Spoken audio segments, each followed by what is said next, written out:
tema para todos nós. Amigo Jesus, a noite se adensa na medida em que a aurora do novo dia se aproxima.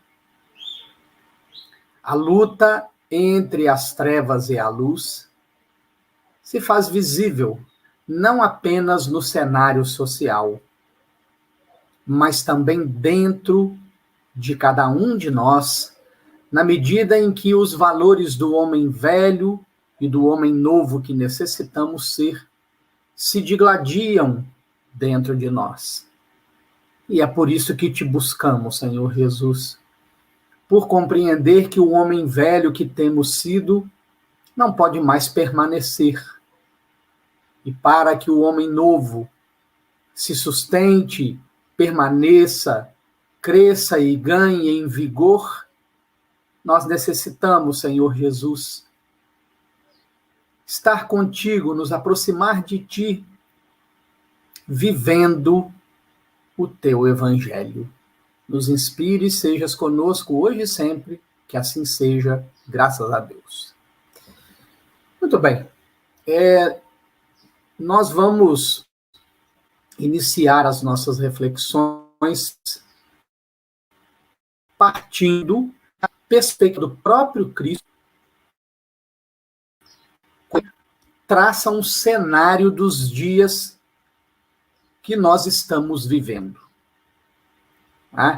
Então, nós vamos recorrer aqui ao Evangelho de Mateus, no seu capítulo 24, no Sermão Profético, ou também conhecido como o segundo discurso escatológico. E o texto vai dizer assim: E quando Jesus ia saindo do templo, aproximaram-se dele os seus discípulos para lhe mostrarem a estrutura do templo. Jesus, porém, lhes disse: Não vedes tudo isto? Em verdade vos digo que não ficará aqui pedra sobre pedra que não seja derrubada.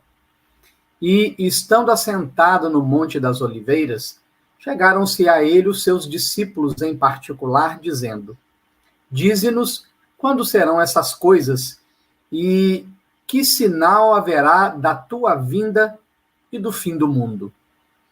E Jesus, respondendo, disse-lhes: Acautelai-vos, que ninguém vos engane, porque muitos virão em meu nome dizendo: Eu sou o Cristo, e enganarão a muitos. E ouvireis de guerras e de rumores de guerras. Olhai, não vos assusteis, porque é mister que isso tudo aconteça, mas ainda não é o fim. Porquanto se levantará nação contra nação e reino contra reino, e haverá fomes e pestes e terremotos em vários lugares. Mas todas estas coisas são o princípio das dores. Então vos hão de entregar para serdes atormentados, e matar-vos-ão, e sereis odiados de todas as nações por causa do meu nome. Nesse tempo, muitos serão escandalizados, e trair-se-ão uns aos outros, e uns aos outros se odiarão. E surgirão muitos falsos profetas, e enganarão a muitos. E, por se multiplicar a iniquidade, o amor de muitos esfriará. Mas aquele que perseverar até o fim, esse será salvo, e este evangelho do reino será pregado em todo o mundo em testemunho a todas as nações, e então virá o fim. Como nós podemos observar, meus irmãos e irmãs, Jesus fala do quadro do que a humanidade está vivendo nos dias atuais. Aqui tem, obviamente, vários símbolos, né? Por exemplo, a derrubada das pedras do templo, que não vai ficar pedra sobre pedra que não seja derrubado, que nós vamos as nossas crenças, né? Essas crenças limitantes que levam muitos de nós a uma rigidez, que levam muitos de nós ao preconceito, né? Que leva muitos de nós a ter atitudes lamentáveis, sendo religiosos, não é? Sendo pessoas que dizem seguir o evangelho, que visivelmente nos convida à fraternidade, à tolerância, à compreensão, à caridade, à humildade, não é? E percebemos que muitos dos religiosos, eu diria que a grande maioria dos religiosos dos dias atuais, não é? Se comportam contrariamente ao que o Evangelho propõe. Então, quando nós olhamos para o cenário social do mundo, nós percebemos que o ser humano está numa profunda crise de valores. E ele está nesta crise de valores porque ele tem buscado fora aquilo que ele só vai encontrar dentro. Ele tem buscado fora o alimento que ele só vai encontrar dentro. Ele tem buscado fora a paz e a segurança que ele só vai encontrar dentro. Então, nesta profunda crise de valores, é necessário que a crise externa mexa profundamente com o ser. E o que esse cenário social nos indica? O que é que ele nos mostra? Por que que o ser humano vive esta profunda crise de valores? Porque há uma ruptura do homem com a divindade. O homem vive um profundo vazio existencial. Sendo ser espiritual, movimenta-se em busca daquilo que é material, fazendo do material o objetivo derradeiro da sua existência, fazendo do materialismo a fonte de satisfação e de gozos, quando a satisfação e os gozos reais, os espíritos nos dizem na codificação, são aqueles oriundos da alma, são aqueles oriundos das virtudes que nós ainda não adquirimos. E observemos que quando nós falamos de ruptura com Deus, o quanto o nosso problema é antigo, né? Nós temos, por exemplo, no livro de Gênesis, no Velho Testamento, é o primeiro livro do Pentateuco de Moisés, o símbolo desta ruptura na narrativa que Moisés faz de Adão, de Eva, da serpente e do paraíso.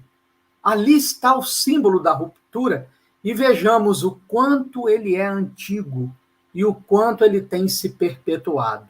Então, de maneira resumida, né, o texto de Gênesis vai dizer que Deus criou o jardim de Éden. Não é jardim do Éden, porque aí o Éden seria uma pessoa e o jardim seria dele. É jardim de Éden. Éden significa delícias. Então, o jardim de delícias, né? E ali, no jardim de delícias, Deus colocou árvores frutíferas, né? Animais, e colocou o homem e a mulher, né? Adão e Eva, que andavam nus, conviviam pacificamente com os animais, se alimentavam das frutas, e Deus deixou uma ordem para Adão e Eva. Eles podiam comer todos os frutos de todas as árvores do jardim de Éden, menos o fruto da árvore do conhecimento do bem e do mal.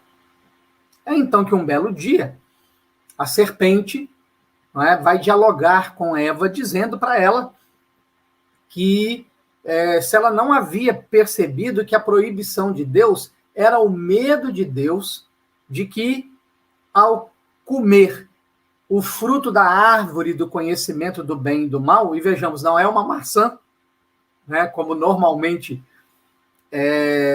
se divulga, né, eles se tornariam iguais a Deus. Então, Eva experimenta do fruto do conhecimento da árvore do bem e do mal e influencia Adão, né? Uma vez que ela comeu, ela influencia Adão a também comer do fruto da árvore do conhecimento do bem e do mal.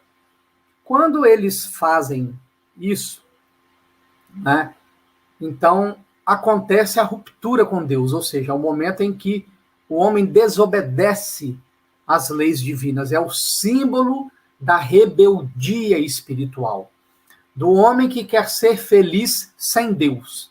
Do homem que quer ser feliz, homem, espécie, não gênero, né, desobedecendo às leis divinas, como se fosse possível desobedecer às leis divinas, né, uma vez que os espíritos responderam para Kardec, na questão 621 de O Livro dos Espíritos, que a lei divina está escrita na nossa consciência. Então, não é possível caminhar sem a lei de Deus. Todo o sofrimento da humanidade decorre do fato desta ruptura com Deus, desta desobediência com a lei de Deus. Quando nós estudamos esse texto de Gênesis à luz da doutrina espírita, nós compreendemos que a obediência que Adão e Eva prestavam a essa ordem que Deus havia lhes dado, produzia harmonia no Jardim de Éden. Todos viviam em paz, em harmonia. Né? E quando a serpente propõe a Eva a desobediência para eles se tornarem Deus, veja, é o símbolo do homem que quer ser Deus, do homem que quer criar as próprias leis, do homem que quer viver não segundo as leis divinas, mas segundo as próprias leis que ele julga criar. E, ao mesmo tempo, não sente a necessidade de obedecer à lei de Deus. É claro, meus irmãos e irmãs, é claro que nós não vamos conceber que a serpente tenha conversado, dialogado com Eva. Não é? Isso é ser literal, isso é ficar preso à letra que mata. Nós precisamos retirar da letra o espírito que vivifica para nós entendermos essa enorme crise de valores que a humanidade vive. Não é? E entender por que Jesus é tão atual para todos nós. Então, nós precisamos entender que serpente, Eva e Adão, na verdade, representam símbolos de 3 atitudes psíquicas que comprovam a ruptura com Deus.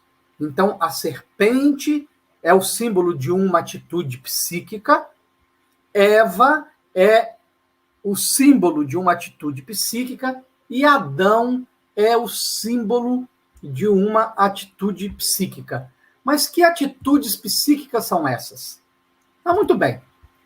A serpente é o símbolo da ardilosidade.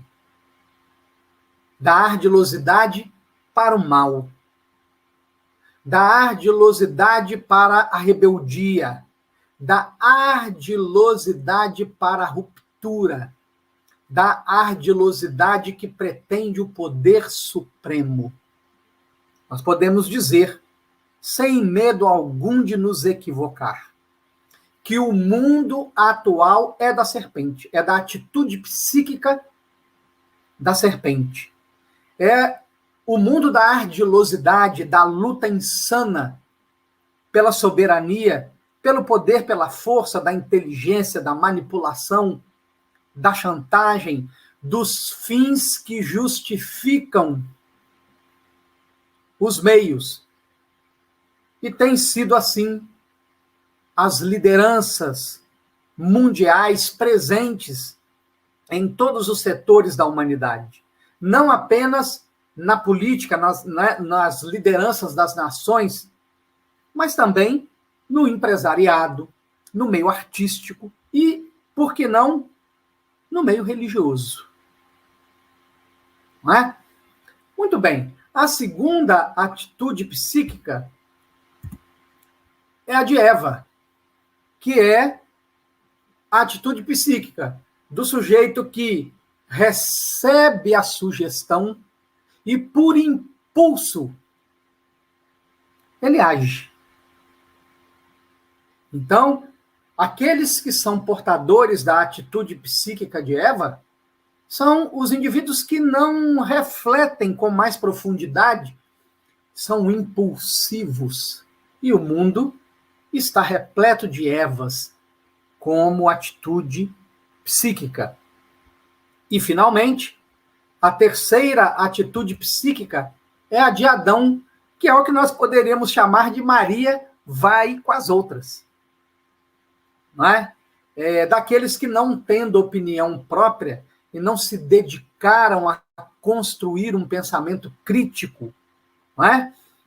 Acabam sendo influenciados e por Eva e se deixa. É o que se traduz numa música famosa que diz: deixa a vida me levar, vida leva eu. Essas três atitudes psíquicas, elas indicam a ruptura do homem com Deus. Muito bem. Essa ruptura tem um preço.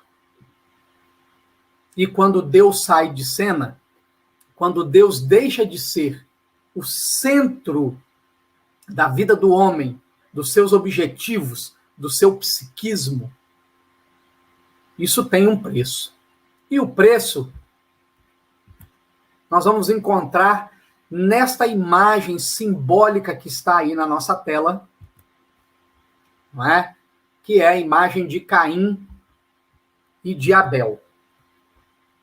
Vejam, Caim e Abel é o símbolo da primeira violência que vai acontecer após a ruptura do homem com Deus. Quando, então, não tendo mais um código moral superior a seguir, os instintos encontram liberdade de ação. O símbolo de Caim matar Abel por ciúme é o símbolo do irmão de humanidade que agride um ao outro. Prestemos atenção, meus irmãos e irmãs. Desde Caim e Abel, a violência vem numa escalada. O mal vem numa escalada, num crescente. E esse mal vai crescendo no Velho Testamento. Nós vamos observando esse crescimento da violência no Velho Testamento. E quando este mal atinge um nível perigoso, é preciso uma medida para tentar conter este mal. Uma medida da lei de destruição, uma das leis divinas que vibram não só na criação externa, como também dentro de cada um de nós. E é então que Deus vai enviar o dilúvio. O dilúvio bíblico é o símbolo da primeira medida drástica que Deus utilizou para conter a escalada do mal. Então, nós não vamos nem contar aqui do símbolo, porque ele já é conhecido, né? De como Deus falou a Noé para ele construir uma arca, colocar os animais ali dentro, né? Choveu durante 40 dias e 40 noites, houve uma destruição, óbvio, né? E depois do dilúvio, uma nova vida. Nós também não vamos entrar aqui no símbolo que o dilúvio significa, porque foge do objetivo da nossa palestra, né? Nós estamos só fazendo um pensamento, um raciocínio aqui, para nós entendermos qual é a origem do nosso problema. Muito bem. Vamos entender que o Jardim de Éden foi a primeira tentativa que Deus utilizou para manter o homem conectado a si. A segunda tentativa, após o dilúvio, está em Abraão, né? Que é considerado o patriarca da fé, o pai da fé, o primeiro patriarca do povo judeu, né? Ou do povo hebreu. E, resumidamente, né, Deus propõe a Abraão uma aliança, mas essa aliança tem um preço. Abraão precisa ter uma confiança absoluta em Deus. Então, dentro de um sistema social em que a família se mantinha unida num sistema de sucessão, ou seja, o pai, quando morria, o filho primogênito assumia o comando da família, e por isso que na divisão da herança dos bens, o primogênito recebia a mais, porque cabia a ele a responsabilidade de cuidar do resto do clã. Abraão tem uma atitude absolutamente fora da curva, fora da caixinha, porque Deus manda que ele saia de onde estava e fosse habitar um novo lugar, e Abraão vai.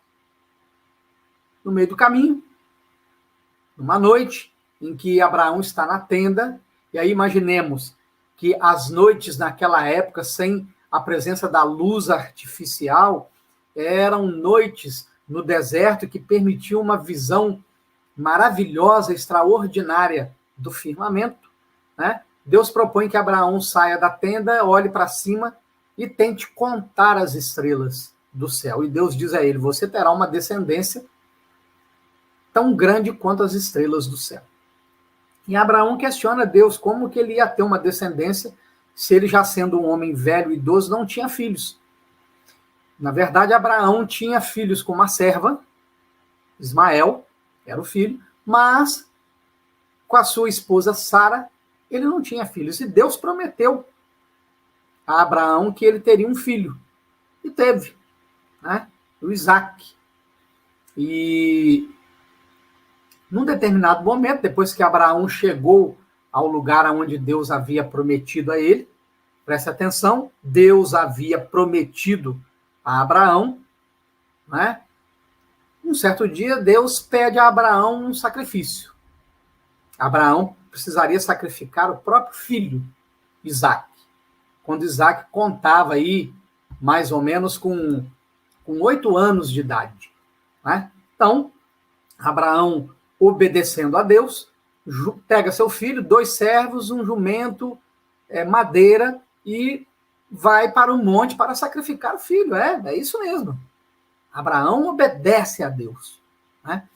E quando o altar do sacrifício é montado, né, Isaac está lá deitado para ser sacrificado, e Abraão levanta o cutelo para desferir o golpe. É essa imagem que está aí na nossa tela. O anjo Gabriel aparece para Abraão e diz: Abraão, ergue a mão. Era um teste, Abraão. Deus queria saber se o seu coração pertence a ele. E aqui começa a segunda tentativa de Deus para trazer o homem para o seu coração, para perto dele. Não é? Então, nós vamos acompanhando o Velho Testamento, nós vemos lá toda a história de como o homem resiste a isso. Aí vamos passar por Isaac, vamos passar por Jacó, vamos passar por José, que vai se tornar o chanceler de ferro, José do Egito, que vai ser vendido pelo seu, né, vai ser abandonado pelos seus irmãos, né? Vai para o Egito, lá ele vai interpretar os sonhos do faraó, né? Ele vai ser um servo na casa de Potifar, que era o chefe da guarda do faraó. Então ele vai interpretar os sonhos do faraó, aí né? O faraó vai trazê-lo para perto, vai transformá-lo em chanceler, ele vai interpretar o sonho das 7 vacas gordas com as 7 vacas magras, né? E aí essa história da relação de Deus com o homem, ela vai se desenvolvendo até que 777 anos depois surge um outro emissário nesta tentativa da reconexão do homem com Deus, que é Moisés, né? E aí, quando nós falamos de Moisés, nós vamos recorrer primeiro ao Evangelho segundo o Espiritismo, lógico, para nós podermos entender a importância de Moisés. E temos lá, no capítulo 1 do Evangelho segundo o Espiritismo, Eu Não Vim Destruir a Lei, Kardec fazendo uma análise para nós, e ele vai dizer assim: a lei de Deus está formulada nos 10 mandamentos seguintes. Eu sou o Senhor vosso Deus, que vos tirei do Egito, da casa da servidão. Não tereis diante de mim outros deuses estrangeiros. Não fareis imagem esculpida, nem figura alguma do que está acima do céu, nem embaixo da terra, nem do que quer que esteja nas águas sob a terra. Não os adorareis e não lhes prestareis culto soberano. Mandamento segundo: não pronunciareis em vão o nome do Senhor vosso Deus. Lembrai-vos de santificar o dia de sábado. Honrai a vosso pai e a vossa mãe, a fim de viverdes longo tempo na terra que o Senhor vosso Deus vos dará. Não mateis, não cometais adultério, não roubeis, não presteis testemunho falso contra o vosso próximo, não desejeis a mulher do vosso próximo, não cobiceis a casa do vosso próximo, nem o seu servo, nem a sua serva, nem o seu boi, nem o seu asno, nem qualquer das coisas que lhe pertençam. Deus é único, e Moisés é o Espírito que ele enviou em missão para torná-lo conhecido, não só dos hebreus, como também dos povos pagãos. O povo hebreu foi um instrumento de que se serviu Deus para se revelar por Moisés e pelos profetas, e as vicissitudes por que passou esse povo destinavam-se a chamar a atenção geral e a fazer cair o véu que ocultava aos homens a divindade. Os mandamentos de Deus, dados por intermédio de Moisés, contêm o germe da mais ampla moral cristã. Os comentários da Bíblia, porém, restringiam-lhe o sentido, porque, praticada em toda a sua pureza, não na teriam então compreendido. Mas nem por isso, os 10 mandamentos de Deus deixavam de ser um como frontispício brilhante, qual farol destinado a clarear a estrada que a humanidade tinha de percorrer. Então, meus irmãos e irmãs, como nós estamos vendo aí, né, a moral que Moisés ensinou era apropriada ao estado de adiantamento em que se encontravam os povos que ela se propunha regenerar. E esses povos, semi-selvagens, quanto ao aperfeiçoamento da alma, não teriam compreendido que se pudesse adorar a Deus de outro modo que não por meio de holocaustos, nem que se devesse perdoar a um inimigo. Notável do ponto de vista da matéria, e mesmo das artes e das ciências, a inteligência deles muito atrasada se achava em moralidade, e não se houvera convertido sob o império de uma religião inteiramente espiritual. Era-lhes necessária uma representação semimaterial, qual aqui apresentava então a religião hebraica. Os holocaustos lhes falavam aos sentidos, do mesmo passo que a ideia de Deus lhes falava ao espírito. Vejam bem, meus irmãos e irmãs, nós estamos diante aqui de um texto que nos fala de um processo de educação espiritual. Os 10 mandamentos, a impressão que nós temos quando nós olhamos para eles é que ele é um texto que visa castrar, porque a palavra não e a forma imperativa, como o texto é escrito, né, fala de uma ordem dada a crianças espirituais. E fazendo uma analogia com as crianças que nós conhecemos, não é? A necessidade da educação dos instintos. Não é? Estamos muito mais próximos da animalidade de onde nós emergimos do que do anjo, o nosso objetivo final. Então, naquele momento, Deus se dirigia à infância da humanidade. Né? E a criança, ela precisa entender os limites. Por isso, o texto fala de não, não, não, não, num processo de educação. Passam-se 1.500 anos, e aí é curioso a gente olhar para o Velho Testamento com o olhar da doutrina espírita. Porque o que nós podemos, em síntese, compreender do Velho Testamento? Todas as vezes que o povo hebreu obedecia à lei de Deus, ele prosperava, os inimigos não conseguiam dominá-lo, e todas as vezes que eles se prostituíam religiosamente falando, cultos de outras culturas, né? Eles se afastavam de Deus e, consequentemente, eles eram minados, eles deixavam de prosperar, eram escravizados. E quando eles eram levados como escravos para outros países, para outras regiões, como, por exemplo, a Síria, a Babilônia, o Egito e etc., eles, então, introduziam naquelas culturas a crença no Deus único. E era assim, era nesse movimento de ora está obedecendo à lei, ora desobedecendo e sendo escravizados, que eles foram disseminando nas culturas daquela época a crença no Deus único. E isso é uma história que compreende 1.500 anos. Depois de 1.500 anos, um divisor de águas na história da humanidade. Jesus é a solução definitiva enviada por Deus para o homem religar-se a ele. E aí eu gostaria de trazer um texto de Paulo, que está em Romanos, né, em Romanos 5. Né?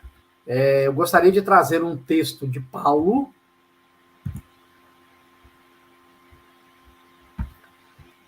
que vai dizer para nós assim, começa lá no item 12, né? Capítulo 5 da Epístola aos Romanos, no item 12. Quando Adão pecou, o pecado transmitiu-se a toda a raça humana. Por quê, meus irmãos e irmãs?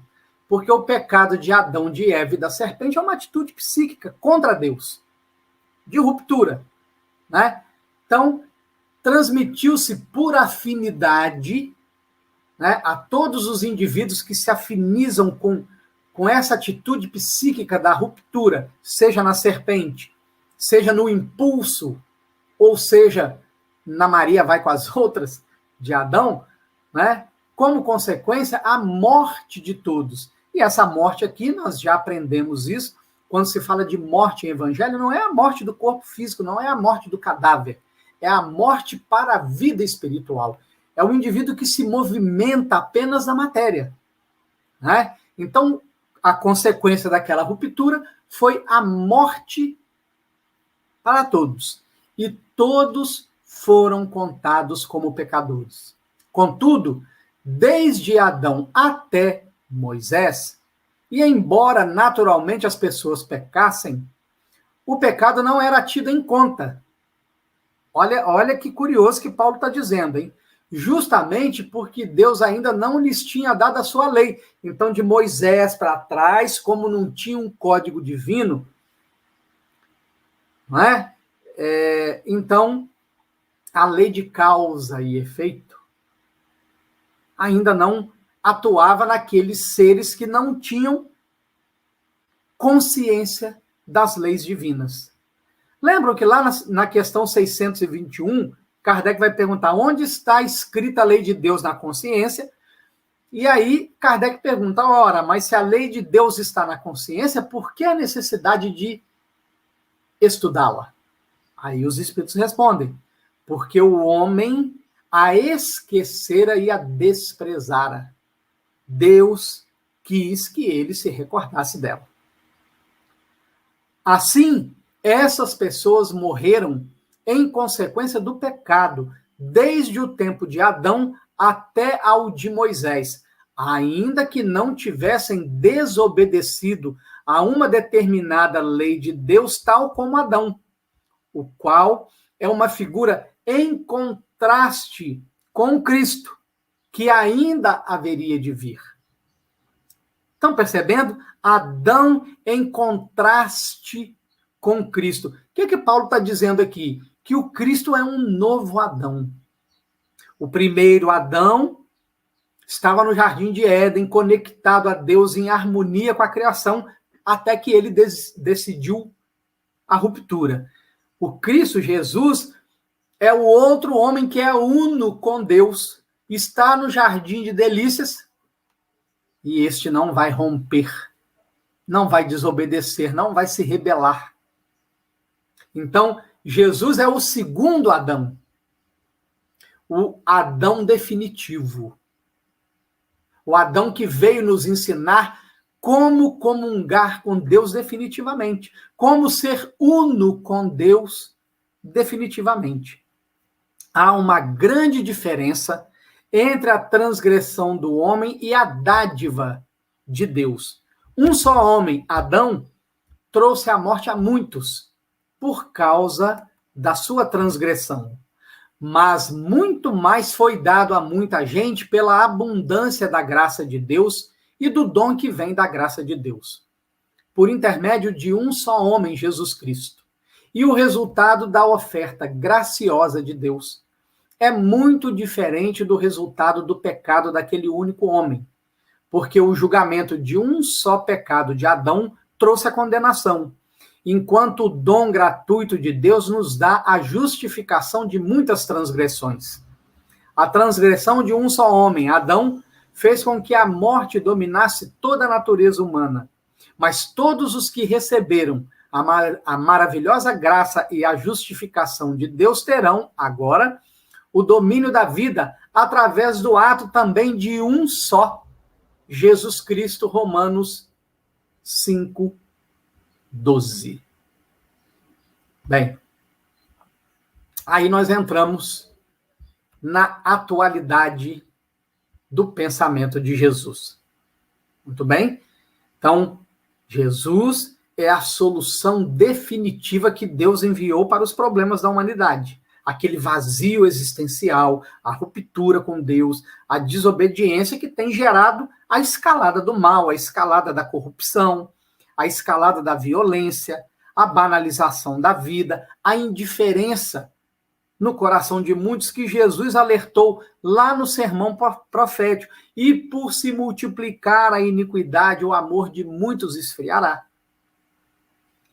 Nesse cenário que os nossos olhos têm observado. E muito bem. É também a causa de todos os males físicos, emocionais e psíquicos, essa ruptura com Deus. Os transtornos psíquicos é a falta de amor. As doenças, as patologias, é a falta de amor. É a falta de harmonia, de paz, de equilíbrio interior. Não é?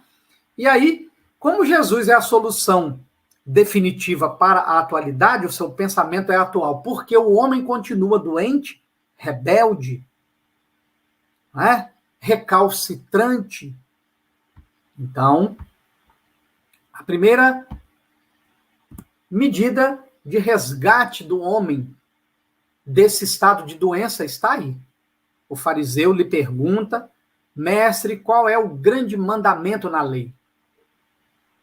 E Jesus disse: amarás o Senhor teu Deus de todo o teu coração, de toda a tua alma e de todo o teu pensamento. Este é o primeiro e grande mandamento. E o segundo, semelhante a este, é: amarás o teu próximo como a ti mesmo. Destes dois mandamentos dependem toda a lei e os profetas. O texto está em Mateus, capítulo 22, versículos de 36 a 40. Então, muito bem.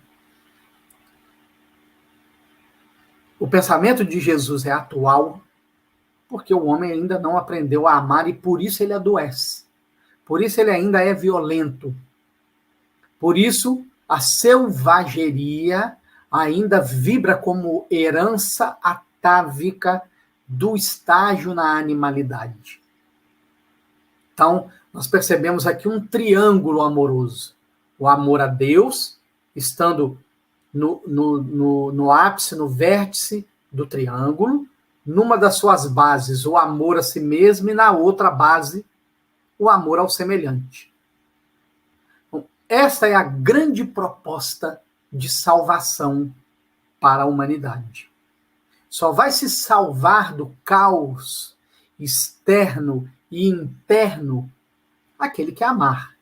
Só vai se curar dos transtornos psíquicos, das doenças emocionais, das patologias que se somatizam aquele que aprender a amar, aquele que domar as más inclinações, aquele que educar os instintos, vencendo as sensações, desenvolvendo sentimentos. No mesmo capítulo 1 do Evangelho segundo o Espiritismo, Não Vim Destruir a Lei, registra Allan Kardec: o Cristo foi o iniciador da mais pura, da mais sublime moral, da moral evangélico-cristã, que há de renovar o mundo, aproximar os homens e tornar-nos irmãos, que há de fazer brotar de todos os corações a caridade e o amor do próximo, e estabelecer entre os humanos uma solidariedade comum, de uma perfeita moral, enfim, que há de transformar a terra, tornando-a morada de espíritos superiores aos que hoje a habitam. É a lei do progresso, a que a natureza está submetida, que se cumpre, e o espiritismo é a alavanca de que Deus se utiliza para fazer que a humanidade avance. Muito bem, meus irmãos e irmãs, estamos falando de um processo de educação espiritual que começa em Moisés, chega em Jesus, e depois de 18 séculos, para tornar as falas de Jesus compreensíveis, para aclarar o nosso raciocínio, surge a doutrina espírita. E também no mesmo capítulo 1 do Evangelho segundo o Espiritismo, Não Vim Destruir a Lei, vai registrar Allan Kardec: o Espiritismo é de ordem divina, pois que se assenta nas próprias leis da natureza, e estais certos de que tudo é de ordem divina, tem grande e útil objetivo. O vosso mundo se perdia, a ciência desenvolvida à custa do que é de ordem moral, mas conduzindo-vos ao bem-estar material, redundava em proveito do espírito das trevas. Como sabeis, cristãos, o coração e o amor têm de caminhar unidos à ciência. O reino do Cristo há passados que são 18 séculos, e apesar do sangue de tantos mártires, ainda não veio. Cristãos, voltai para o Mestre que vos quer salvar. Tudo é fácil àquele que crê e ama.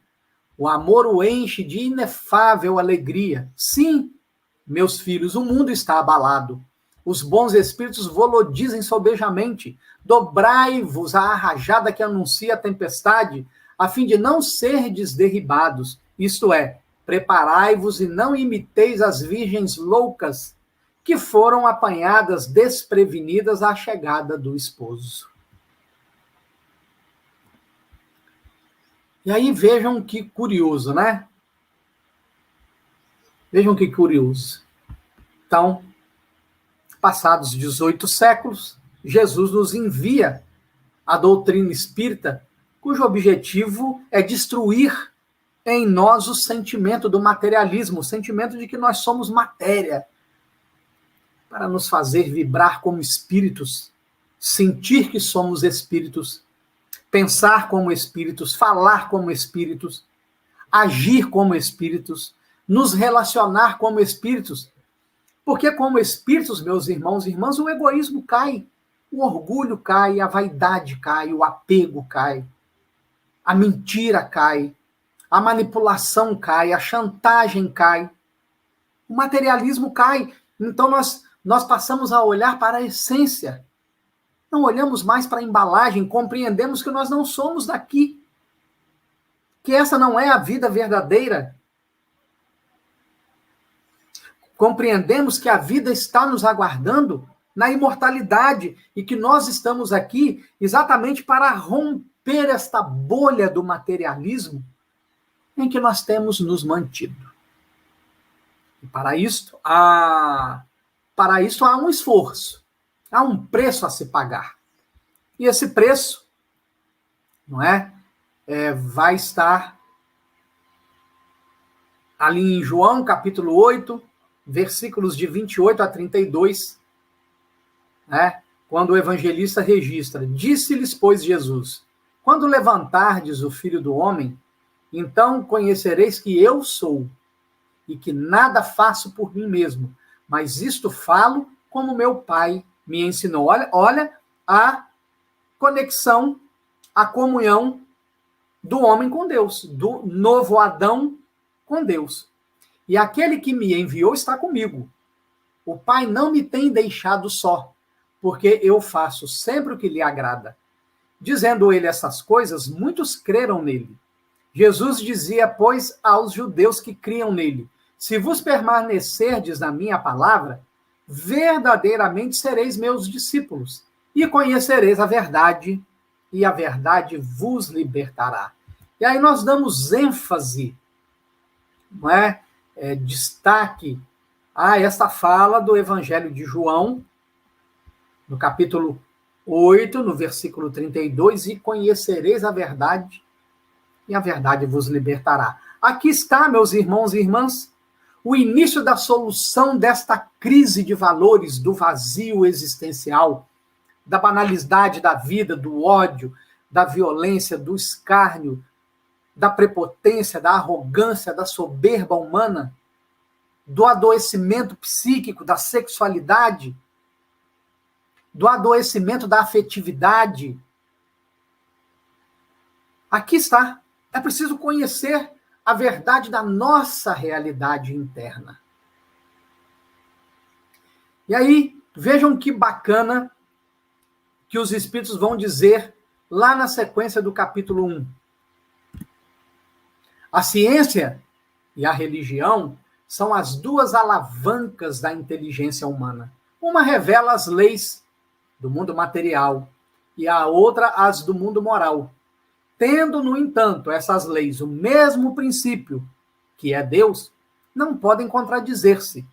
Se fossem a negação uma da outra, uma necessariamente estaria em erro e a outra com a verdade, porquanto Deus não pode pretender a destruição de sua própria obra. A incompatibilidade que se julgou existir entre essas duas ordens de ideias provém apenas de uma observação defeituosa e de excesso de exclusivismo, de um lado e de outro. Daí um conflito que deu origem à incredulidade e à intolerância. Muito bem. Quando se fala de ciência e de religião, não é? Nós entendemos o quanto nós colocamos a solução de todos os nossos problemas na religião. Então, nós buscamos a religião para obtermos saúde, buscamos a religião para termos uma boa condição financeira, confortável, buscamos a religião para não ter um problema familiar, um conflito familiar. Então, nós temos dado uma enorme ênfase à parte religiosa. E tudo bem, tá ótimo, estamos nos desenvolvendo por aí. Mas nós precisamos trazer a ciência também para fazer parte, para compor o equilíbrio. Né? E para que, então, nós possamos compreender que quando a parte religiosa sozinha não dá conta, a ciência entra para ajudar. E aí, para nós já iniciarmos aqui a conclusão do nosso trabalho, né, nós vamos conectar a questão 919 ao que o que João Evangelista registrou no Conhecereis a Verdade e ela vos libertará. Qual é o meio prático mais eficaz que tem um homem de se melhorar nesta vida e de resistir à atração do mal? Um sábio da antiguidade volou disse, homem, conhece-te a ti mesmo. E lá na questão 919A, no terceiro parágrafo, ele começa exatamente com esse texto que está logo abaixo. O conhecimento de si mesmo é, portanto, a chave do progresso individual. E aí, meus irmãos e irmãs, nós vamos, então, pegar um texto que está lá em Mateus, né? Em Mateus 7, 24 e 27, vai dizer assim, todo aquele, pois, que escuta estas minhas palavras e as pratica, assemelhá-lo-ei ao homem prudente que edificou a sua casa sobre a rocha. E desceu a chuva, e correram rios, e assopraram ventos, e combateram aquela casa, e não caiu, porque estava edificada sobre a rocha. E aquele que ouve essas minhas palavras e não as cumpre, compará-lo-ei ao homem insensato, que edificou a sua casa sobre a areia. E desceu a chuva, e correram rios, e assopraram ventos, e combateram aquela casa, e caiu, e foi grande a sua queda. Muito bem. E aquele que ouve essas minhas palavras e não as cumpre, compará-lo-ei ao homem insensato que edificou a sua casa sobre a areia. E desceu a chuva, e correram rios, e assopraram ventos, e combateram aquela casa, e caiu, e foi grande a sua queda. Qual é o significado da casa construída sobre a areia? É quando nós apostamos em construir os valores eternos sobre aquilo que é passageiro. Então, nós apostamos as nossas fichas no dinheiro, apostamos as nossas fichas na posse dos bens, apostamos as nossas fichas na importância da personalidade, nos cargos do mundo, nos títulos acadêmicos, nos prazeres sensoriais da comida, do olhar, da volúpia, do sexo. Isso é areia, meus irmãos e irmãs. E por que é areia? Porque vai ficar no túmulo. Nós não vamos levar isso para a vida espiritual. Isso são valores do aqui e do agora que, se bem compreendidos, os valores da matéria levam aos valores do espírito. Então, aquele que aposta as suas fichas em construir felicidade, equilíbrio, paz, segurança nas coisas do materialismo, construiu a casa na areia. A primeira crise derruba a casa, como a imagem que está aí na nossa tela. Todo aquele, pois, que escuta essas minhas palavras e as praticas, assemelhá-lo-ei ao homem prudente que edificou a sua casa sobre a rocha. E desceu a chuva, e correram rios, e assopraram ventos, e combateram aquela casa, e não caiu, porque estava edificada sobre a rocha. Qual é o significado da casa construída sobre a rocha? É o significado do que se constrói dentro, do gozo da alma, do prazer interno,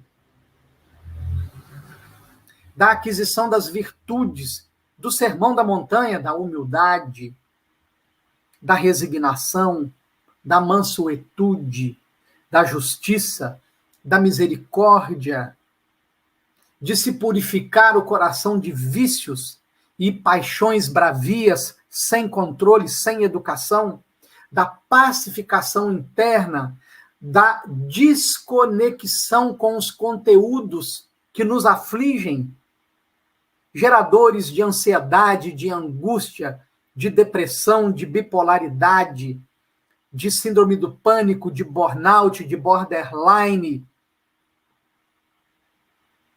das inúmeras síndromes que acomete o ser humano,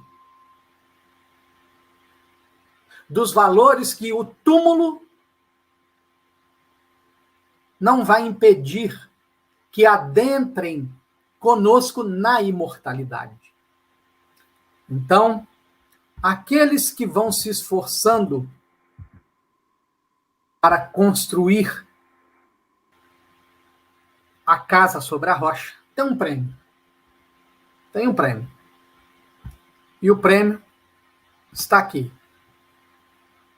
Nessa imagem, né, que nós vamos ler a narrativa. E no fim do sábado, quando já despontava o primeiro dia da semana, Maria Madalena e a outra Maria foram ver o sepulcro. E eis que houvera um grande terremoto, porque um anjo do Senhor, descendo do céu, chegou, removendo a pedra da porta, e sentou-se sobre ela. E o seu aspecto era como um relâmpago, e as suas vestes brancas como neve. E os guardas, com medo dele, ficaram muito assombrados e como mortos. Mas o anjo, respondendo, disse às mulheres: não tenhais medo, pois eu sei que buscais a Jesus que foi crucificado. Ele não está aqui, porque já ressuscitou, como havia dito. Vinde, vede o lugar onde o Senhor jazia. E depois, imediatamente, e dizei aos seus discípulos que já ressuscitou dentre os mortos. E eis que ele vai adiante de vós para a Galiléia. Ali o vereis. Eis que eu vou-lo tenho dito. E saindo, elas pressorosamente do sepulcro, com temor e grande alegria, correram a anunciá-lo aos seus discípulos.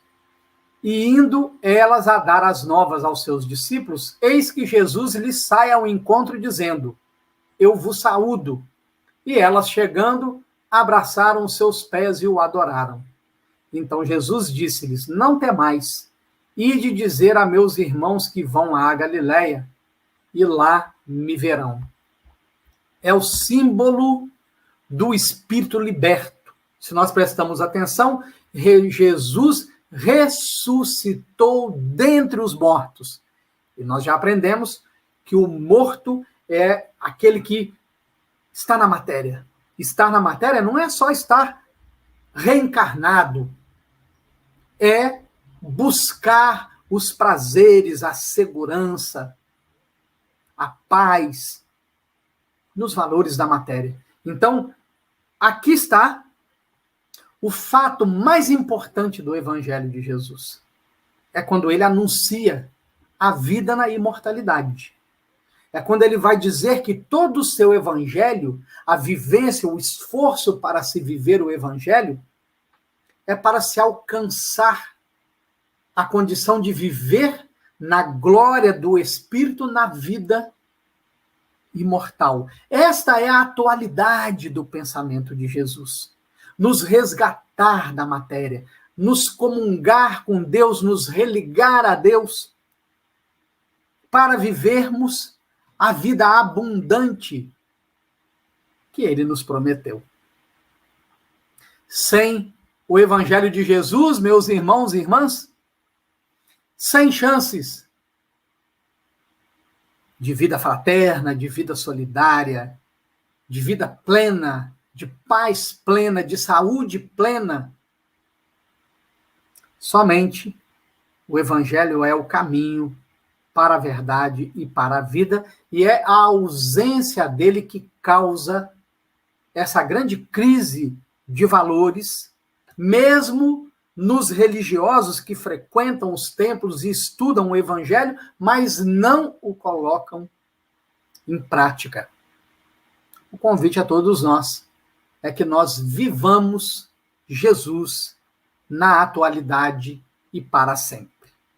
Ótima palestra do João, né? Quero agradecer ao João por esses momentos, pela oportunidade do estudo, pela oportunidade da reflexão. Quero agradecer a todos vocês que estão aqui assistindo essa palestra, que trazem vibrações, ótimas vibrações para nós, tá? Estamos muito gratos por isso. Quero dar um recado também aos novos que estão participando, então entraram agora para assistir a palestra, que se sintam acolhidos, tá? E eu quero também dizer que nós temos palestra todas as terças e quartas, das 20 às 21 horas. Por exemplo, amanhã tem palestra, vocês já estão convidados. É aqui na página do Facebook, do Núcleo de Estudos Espíritas, Caibar Schutel. Eventualmente colocamos no YouTube também, mas oficialmente as palestras são todas no Facebook, tá bom? Então, se sintam aí acolhidos, abraçados, esperamos que voltem sempre, tá bom? E aí vamos agora encerrar esse momento com uma oração. Senhor Jesus, estamos todos gratos, Senhor, por este momento. Pedimos que Tu possas abençoar o nosso palestrante, abençoar, Senhor, a todos que estão assistindo essa palestra, que também, Senhor, que possa abençoar a todos os seus familiares e aquele, Senhor, que Tu sabes que está necessitado hoje, que possa amparar, que possa derramar suas bênçãos nesses irmãos. Então, nesse momento, pedimos permissão ao nosso patrono Caibar Schutel para encerrar essa palestra de hoje. Então, fiquem com Deus. Deus abençoe a todos. E até amanhã e até as próximas palestras. Boa noite.